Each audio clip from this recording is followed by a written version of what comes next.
Okay. Yeah. That's good. Good afternoon, podcast community. You're on the podcast Pete Kennesaw Happenings podcast. And in the studio, we have Jason Aker. He has been patient because we were running a little bit behind. So he got to know the residents before we got on the podcast and we had a good chat. So, Jason, tell our viewers who you are, what you do, and who you serve. Hey, I'm Jason Acree, and it's Pete. Thanks for having me on Mhm. here. It's a great opportunity to come and use a different avenue right here. I've been in Kennesaw pretty much most of my life. We built our house here in 1976, and then 1978 they built Pine Mountain Middle School across the street from us. Mhm. So I've been around the area for a while, and both my wife and I graduated from North Cobb High School, and our kids graduated from Kennesaw Mountain High School. So Mhm. we have definitely seen this area come from Barrett Parkway being called Roberts Road Yep. to what it is today. And when they built the mall during the 80s, and everybody's questioning, why do you put a mall so far out here in Kennesaw? And now Kennesaw is everybody's backyard. It's been quite a haul.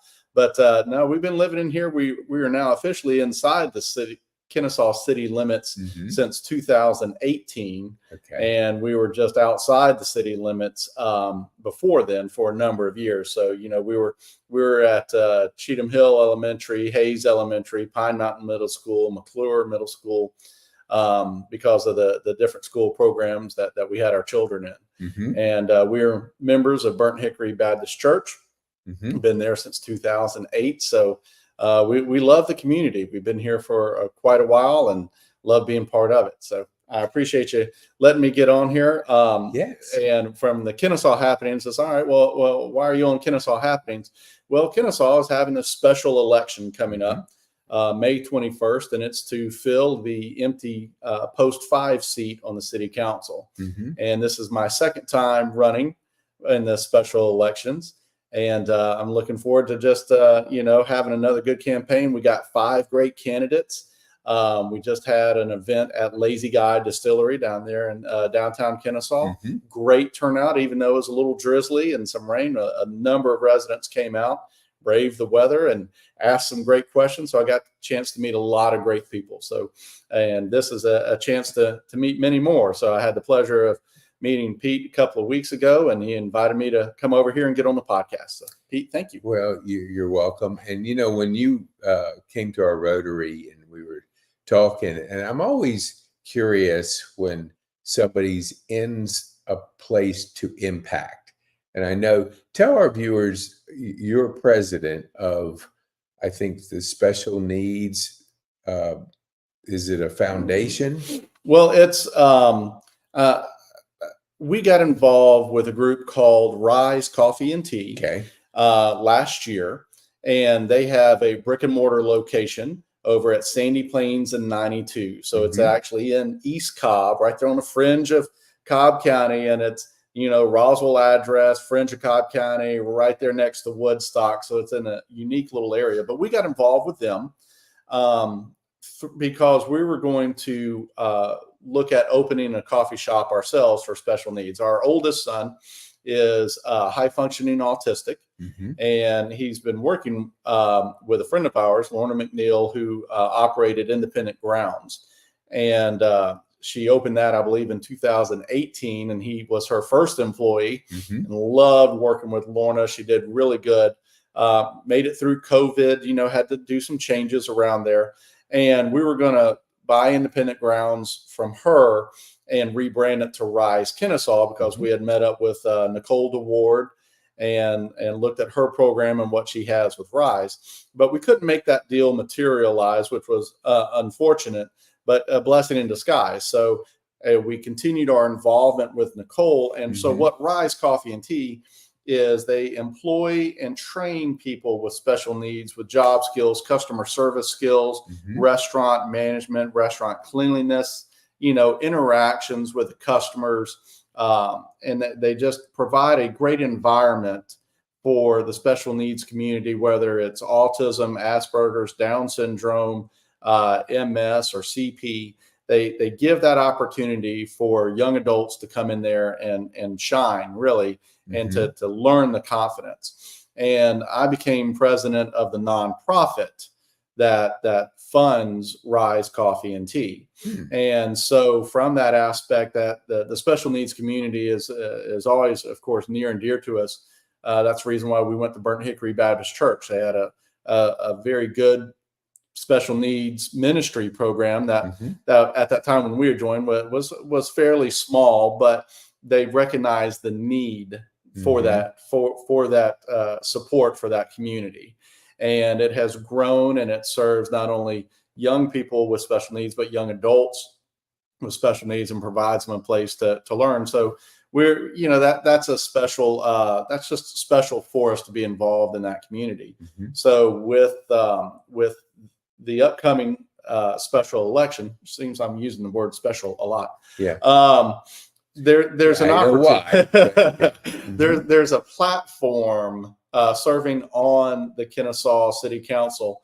Kennesaw also has the ability to serve special needs, like with the Swift Cantrell Park. There's a group of citizens that help come together and really promote some special needs equipment out there, so kids in wheelchairs or limited mobility could come out. I was a coach with Acree Special Needs Horizon Fields, and did that. So it's wonderful that the community supports, and getting on the council and having that ability to be an advocate for the special needs community is something that I consider very important. Yeah, what for our parents and for people that aren't touched by special needs, what can you tell our viewers? What's it like to raise a son? And I'm just thinking, is that, I know your son has borderline autism. What's it like to raise a son and then enter into adulthood? What can you share with our viewers? It's tough, because when you see one child with special needs, you've seen one child with special needs. Every student is different, and then when you layer on a special needs, like autism, which is at its heart, the way that I like to think of it, it's more like a processing disorder. The brain is processing everything as equal importance, so it's very hard to manage. And so when you're training a child, when you're raising a child as difficult as it is, now you got to think, how is that child learning, and how is that child going to communicate and interact, and how to train that child to interact with the general public, because sometimes the general public can be very accepting, sometimes they can be very rude. Right. And so, you just got to train and keep enforcing and reinforcing and exposing the child. You want to protect, but you still have to allow that exposure to happen, which means you have to expose your child to could be a potential, stressful situation, but that's good because they learn how to handle it. Right. So as they're coming out, I would say as they're coming out of high school, middle school to high school is always a big transition.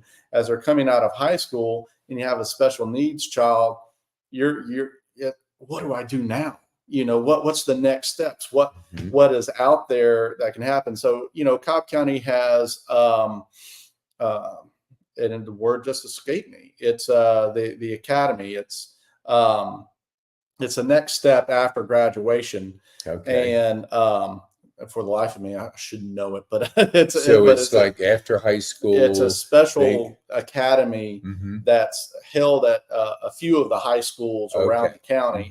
That that the students can be in for job skills. That they have community-based instruction, CBI trips, but they can only be in that from 18 to 22. Okay. And some students need a lot more support than others, and that's a given. But as a parent, you're like, what's the next step my child's going to do? What can they do? What can they go out and have a job? Can they work? Can they function? I feel, you're always nervous for any child that gets out into the world. But, the first time they pull away from the driveway, driving by themselves in the car, your heart's racing, and you're waiting for them to call and check in, or you're checking Life 360 where they go. It's so it's stressful. It's emotionally stressful, but that's part of being the parent. You have to allow your child those steps, and if they have special needs, your child can do them in a certain way, but you still have to allow them to do that. So what is that? I remember Nicole shared when we were there story of like her son doesn't believe in the yield sign. It's like once he goes through, he's waving to him like, and exactly. So you're kind of going, well, if you're not really respecting the yield sign, it could be problems, because this town is like people are racing all over. And then I like what she said, like, okay, do I put diesel in the car? It's like, no, let's don't do that. Because so you approach, you see things that nobody else sees. Exactly. And you're dealing with what is common for a person that processes things differently, but we're talking special needs where they're processing how they are how they're doing things in the community, and you're the middle person. You're trying to go keep them safe, but yet let them get out there a little bit. So like for you, both you and your wife, are you like super patient? Like, did you develop that, or you just pulled your hair out and go, well, we're just going to go with what we can go with? Well, it's I think it was a combination of both, really, because the child doesn't come with an instruction manual like, hey, here's your model, this is how you have to work with it. And we're blessed with two very healthy children, a boy and a girl, and they're both their own person, and both brilliant in their own right, and caring and loving, which is, as a parent, your main goal should be to raise a child as someone that you want to hang with later, but you always have to stay in front of them, because in my personal opinion, you're always you're always 2 to 3 years ahead of your child, because you're trying to draw them to where you need them to be, whether they're special needs, mainstream, or whatever. And so, but with our son, Drew, how we had to learn that is he's very procedural based, which when we step back and we look like at my family lineage and the men throughout my family, we can probably see where it's come from. It's just we're very procedural based. So we had to teach things in a procedural manner. Washing your clothes, the procedure for using the washing machine. That sometimes, we really don't think, it just kind of happens with us, how to load a dishwasher, put the detergent in and turn it on. We had to break it down into steps. This is how you do the washing machine, press the buttons, get everything loaded up, transfer to the dryer, and that it just went through everything. And so when he got older, he was capable of driving, which, you're always like, oh, should we be allowing this? But we picked up very early on, just getting out and, go racing go-karts, going down to Panama City Beach and doing fun events. He took to driving go-karts really well. He could handle a car. And that we kept developing that and taught driving as a procedure. He could parallel park. He can back up in a straight line. He can do the weave. He passed the driver's test. And, but it took a little bit to get through that driver's test, the actual like paper test or the computer test, because his reading comprehension is not up to par. But you look and say, what avenues are there? I know he knows it because we've gone through it. And when we were kind of doing the test questions online and seeing what was there, all of a sudden it dawned on me when we were doing it, I'm reading the questions to him and the answers. He's providing the right answers. Is there something that can be done with the testing agency to do it? And they have that available. So you have to start looking and being more of an advocate for your child in ways that you didn't even think you needed to. Right. And so once we figured out that you could call and set up an appointment to have somebody read the questions and the answers to them because, of that person's disability, then he passed it like that. And he drives, had, like a little, he lost control of the car one time on a slippery road and got a chance to meet a police officer. So he's had some interactions there, and we talk about that procedure. So it's, once you realize, hey, my child's learning different, or my child's talking different, or my child's acting different, and you're aware of it as a parent, then, you should be cluing in of like, all right, how can I help my child learn and learn procedures for daily living, plus learning interactions. And Drew, just out in the general public, I mean, he has no problem going to Swift Cantrell, walking the trail by himself, greeting people. He has no problem going out to a restaurant now, having dinner by himself if he wants to. He knows the procedure of leaving a tip if needed. He will go to a movie. He manages his funds because we talk about that procedure of how to look it up on your phone and maintaining your security, how to talk to, people and be mindful. So he's, and that's forced us, to learn too about our interaction. So when we see another special needs parent, sometimes it's like, and we understand, and we can have that great interaction. One time, my wife, one of our high school reunions, reconnected with one of her old girlfriends from North Cobb, and her youngest son was like the same level as Drew, and high functioning autistic. And that young man can drive. When he experienced the overstimulation, he did more of the hand flappy thing, with autism that sometimes you see. But he has gone to school, to college for sports broadcasting and stats. Wow. Because it's just, they taught the procedures, they learned, they got into training, and he's, just a fully functioning young adult and an incredible person. Yeah, I don't think if you don't have a special needs child, you truly can understand the journey. I mean, you hear about the journey. I think back Jordan Spieth, when he came on the golf scene, he has a special needs sister. And so he would introduce her at different tournaments, and you could see the interaction was real special between brother and sister. What you have a boy and a girl. What about their interaction? What do you feel they've learned? Well, it was interesting because with Drew was our first, and he hit all the developmental milestones, maybe a few months late, but he hit them, and we figured that was but as he got to like 1.5 and the 2, we're like, okay, something is different. And the pediatrician, once we kind of started coming around and realized, because he was so high functioning, we're like, okay, what it is. And they had advised, are y'all thinking about having another child?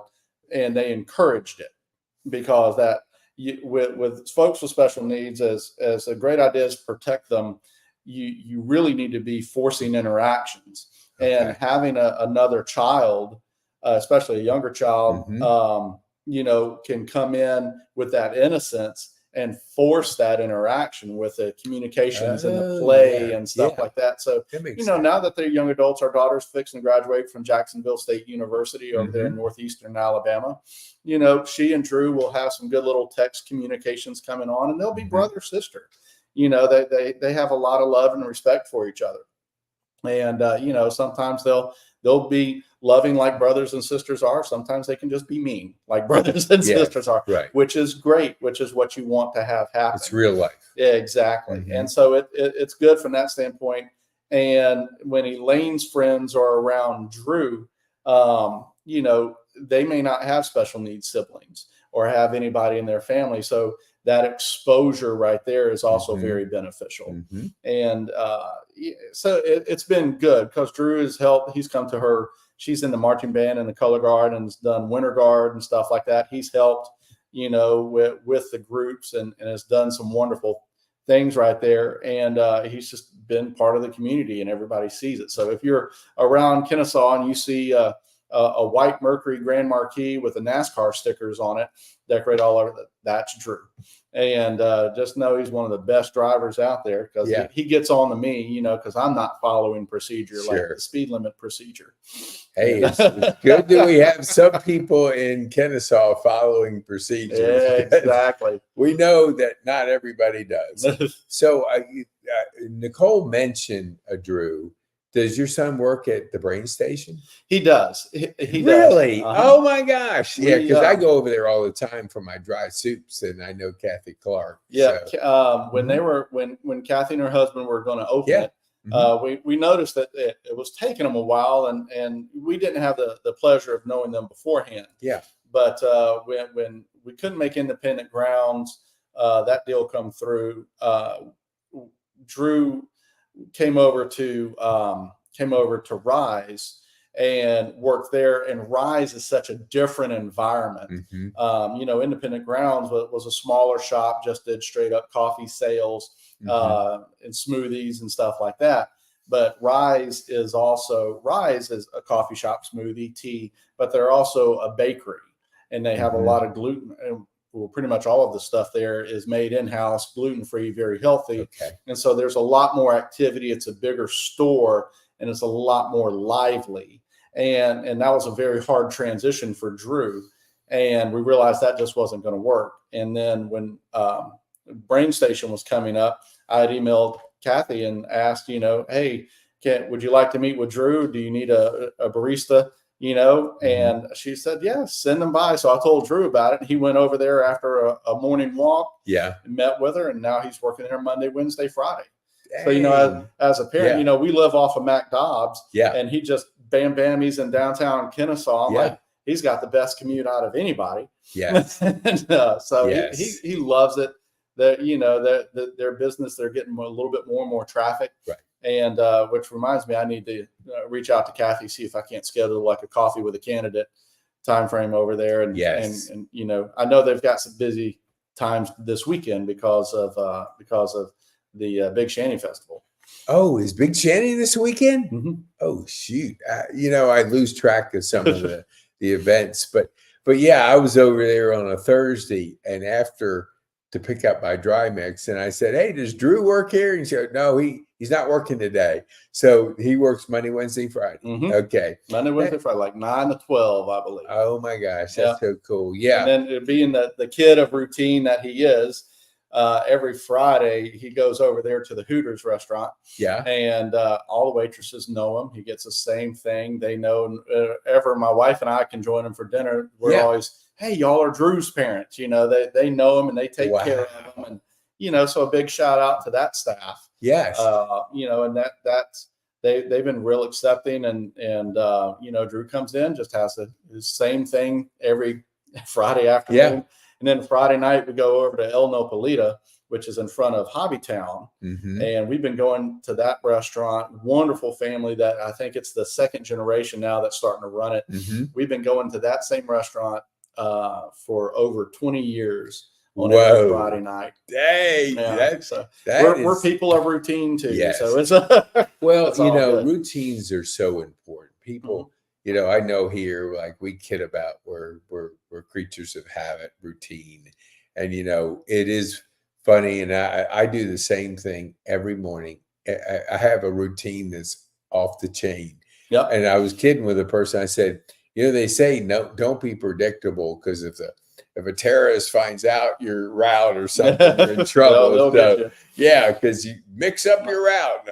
No, I don't do it. So why don't you share, like, so you obviously decided that, you know, raising a special needs boy, you've been involved in understanding really how that impact, how you're making an impact and transitioning him to being an adult. What made you decide that, okay, now it's I'm going to make an impact in the city? What were your thoughts? Because you're a busy person. It's kind of like, do you need another thing to do? But you decided to do it. It's one of those things, you know, every family is different. Every situation is different. And, you know, as a young family and raising up through elementary school involved with the church. And then in the high school where you get involved there, we were blessed and fortunate during the high school years where my wife was a stay-at-home mom. And so she became like super volunteer coordinator with a high school band, and all the band students started calling her Mama A, and that has stuck. And she's still working with the Kennesaw Mountain Band program now. You know, everybody should be serving somewhere. I think everybody has a heart to serve and to do something that's beneficial with their time and with their funds and just with their skills that they've been given. Yes. And both of us, you know, with the kids growing up, we had served at Burnt Hickory. We were at Eastside Baptist Church beforehand in the music program there. And then when we moved over to Burnt Hickory, we were involved in the music program, children's youth program. I'm one of the church bus drivers. You know, we got plugged in and had that interaction with our kids, and as it carried into high school. And now as our kids are older, young adult, then our service, you know, our levels of service are still there. We just need to redirect them. And I've been president of homeowners associations. I've you know, served, you know, with the church in various committees and activities and things like that. We've taught Vacation Bible School and gone on camps. You know, we're there, and it's like, all right, where can my next level of service be? And to be honest with you, I've always had a fascination with politics. And it's, you know, there's so much good that can be done there. And I know it can be brutal when you put your name out there in the spotlight. And if you ever want to find out anything about your family or just see what people want to call you, put your name in politics and see what happens. It's kind of interesting. But from that aspect, there's a lot of great opportunities to serve and do good and keep improving what's there. Or if it's bad, you know, you can change it to improve it. And so that's, you know, now that the kids are young adults, the shift can happen. What avenue is there? And, you know, yes, with Rise Coffee and Tea, president of that nonprofit. And so I'm still learning the nonprofit business, but we got a good team and a good board that's pushing ahead. What can I do with Kennesaw?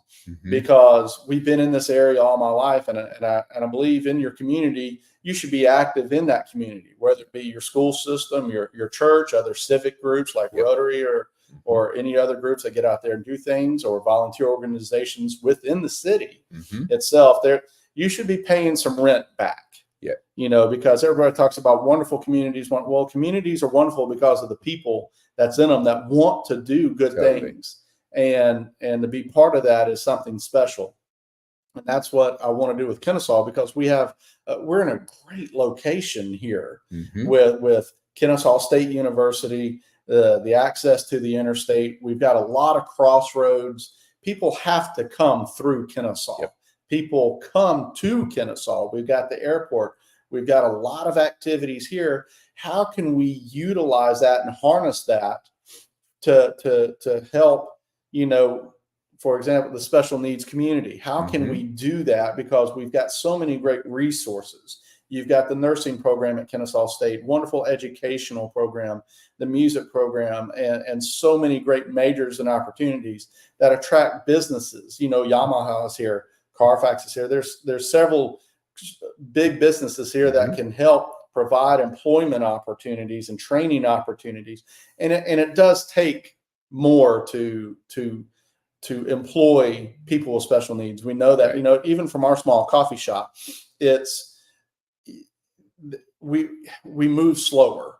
You know, the staff moves slower. It takes a little bit more time. It's not that drive in, grab your drink, drive out type of deal. It takes a little bit more to work with them, to train, maybe have a buddy with them, or they're shadowing somebody. But in turn, what you're doing is you're giving that person and even the people that surrounding them just a great sense of accomplishment and very prideful. You know, so many times I've talked with others that have, you know, come up through like a special needs classes and things like that, where, you know, it's frustrating. You can feel like something's wrong with you, and it could be an embarrassment, make it difficult to get out there and do, because you don't know what people's going to do or say or make you feel uncomfortable. And unfortunately, that does happen. But the more exposures that we give the community to interact and we put ourselves out there, the better it's going to be for everybody. And Kennesaw has a great opportunity that up there at the intersection of 41 Kyle Parkway, if you want to call it that, and Kennesaw due west, where the Culver's is and the Dunkin' Donuts. In the back of that development, there's a building back there that, if you build it, they will come. Didn't quite happen, but they built it and nobody came. So, you got this big expanse of space that nobody's been able to do anything with. Why is that? Traffic patterns, location, whatever. There was a developer came in, tried to do a distribution center. That got shut down pretty hot and heavy. We know that the DOT is looking to redo some of that intersection around in that area, but that's a number of years off. But you have this land, you have availability. What can go there? Well, how about we can make that a special needs supportive community that we can utilize that building that's there, that columns of Kennesaw has a huge commercial kitchen in it. Really? It was, I believe, from what I've been told by a fellow who really started kicking this off, is that it was, I think it was eventually going to try to become the Kennesaw State culinary school. They're going to build around over there, and then economics happened or something. So you've got this big, beautiful facility there. Why can't we? And it's got offices and things like that. So there's an opportunity for training. Right. We could couple with food trucks and work out stuff with the health department, because there's rules and regulations for food trucks and liability concerns you have to address. Well, let's see what we can do to help that. But we got this structure there as a base. You got the bank building that's up there at the front that can also be used for training or maybe even medical services, occupational therapy, ABA therapy, stuff like that. And you got all this space. What can we do with that? Can we make like a mixed use community where we can have retail shops that are predominantly employed or staffed by special needs folks, whether it be, stores or maybe doing some services, maybe get together with a Tommy Novus Center, because in the special needs community, there's a lot of these small shops. There's a lot of these mom and pop shops that started up, the t-shirt, like Jordan's summer t-shirt deal that has bloomed into a great business of be kind to everyone. Beautiful. You got stuff like that. You've got kids that are making soaps, or kids that are putting together, gift baskets and doing things like that. That's really promoting. Can we help tie that in together? You've got living conditions. There's a group out of Roswell that is called Just People. They have an apartment complex, which is like a assisted living for special needs community. Various levels of support can happen. Really? And they have a larger facility up in, I think it's either Hall County or Forsyth County, a huge campus that they just built up there. Can we do that here at this area? Yes, we can.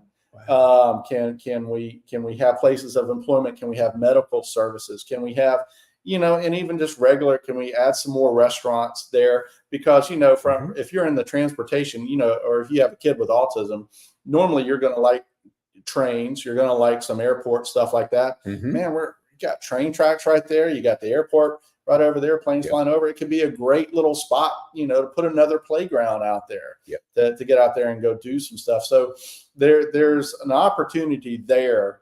And it's still very in its infant stages, just basic concepts, try to pull together. We need to pull together some initial funders, if you will, that can help all the conceptual development into schematic development, so we can go out and start pulling in and start doing all the equity stacks that we need to do to get in here to pull this together. Because it's not going to happen overnight, but it's got to get moving in that direction, and that can help that section, because that's one of the main doors in the Kennesaw.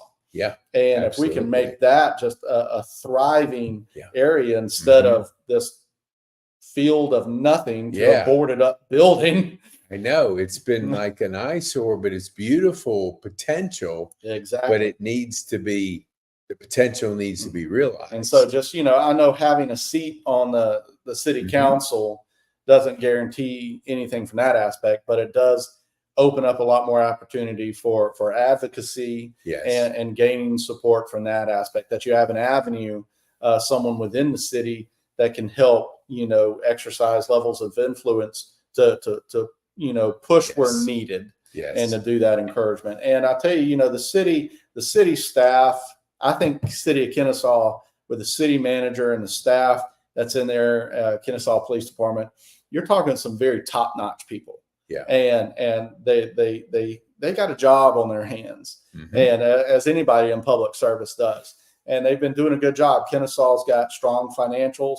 We know there's opportunities for improvement, and there's always should be. There always should be, and I think everybody's got a good mindset and a good heart for service and a good heart for the city. Yeah.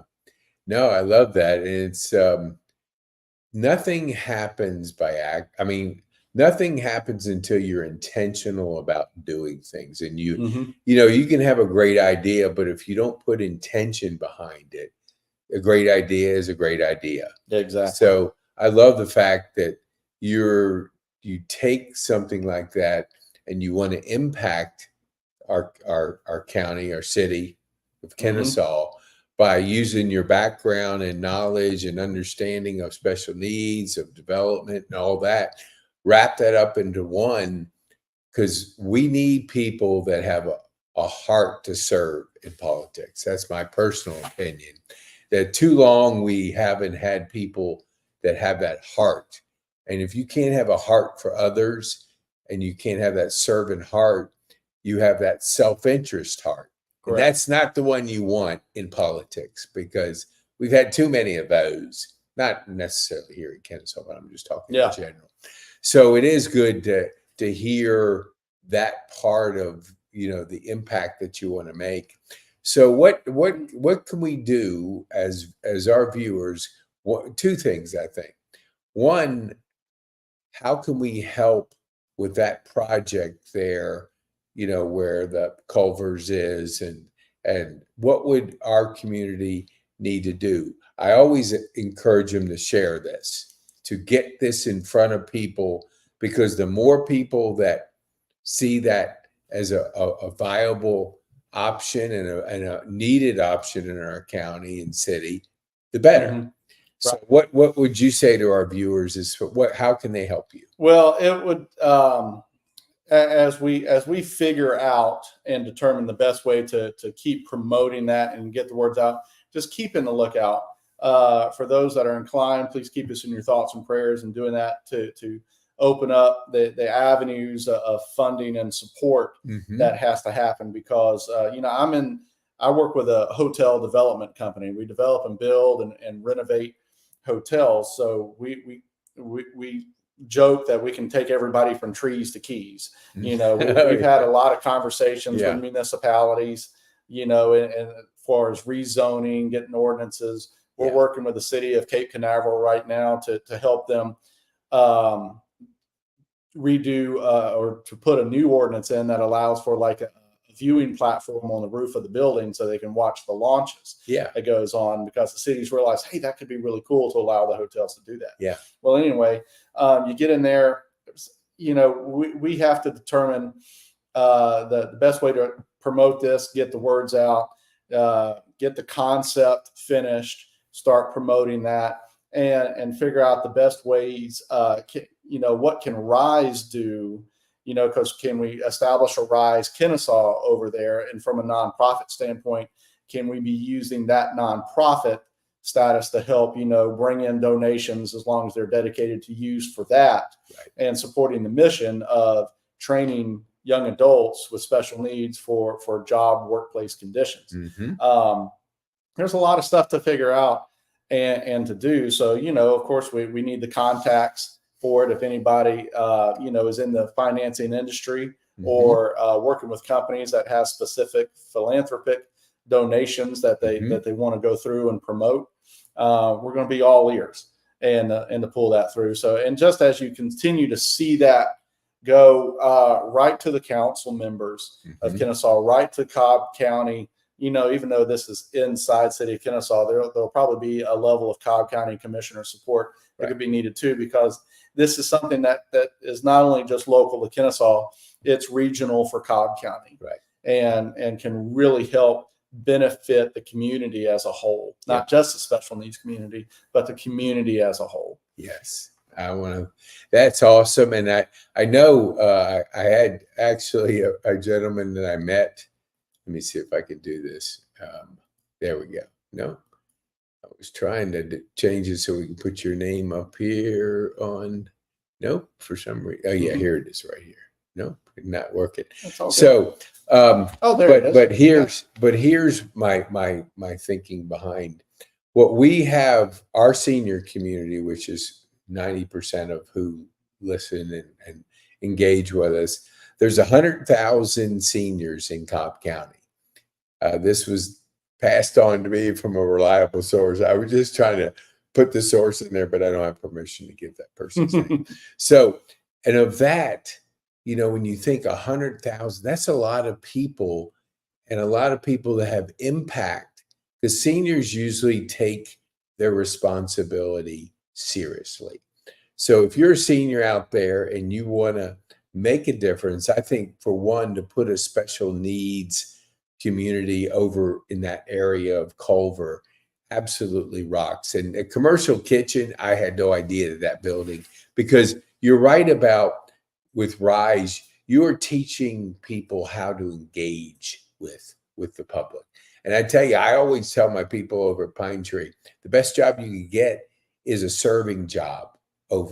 Learn to serve people. Learn to serve people. People are different. They're crazy sometimes, but you got to learn how to handle them. It's just, it's a skill that you have to figure out. So tell our viewers, how could they get a hold of you? Now, you were pretty bold to put your mobile number up here. So he's going to give you his mobile number. So if you want to reach out to Jason to help, he's going to give you the number here in a second. It's it is kind of a dangerous thought process to put that up.